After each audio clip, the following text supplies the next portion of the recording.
और एक बात और बता देती हूँ, जो सियाणे होते हैं ये घर खाने होते हैं, कुछ नहीं होता, कर्मों का ही फल मिलता है इंसान को। चाहे तुम सियाणा गजा लो, कुछ भी करवा लो, कुछ नहीं होगा।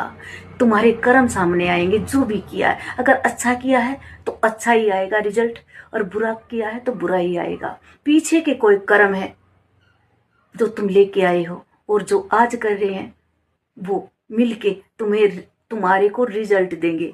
शाणे तो तुम्हें खा जाएंगे और कुछ नहीं है, पैसा लूटना उनका काम है। ठीक है, उन चक्रों में छोड़ दो, शाणा का छोड़ दो। भ्रमित, जो लोग भ्रमित हैं, अपने कर्मों को अच्छा बनाओ, पवित्र बनाओ। जो कर्म किया है वो सामने आएगा। लाले कोई गलत हमारे साथ हो रहा है तो कोई पीछे का संस्कार होगा हमारा। बहुत जन्म हो लिया में लेते लेते, क्या पता। पर अच्छे कर्म करते रहो, बुरे को काट लो, हंस के काट लो, जो भी हुआ है। पर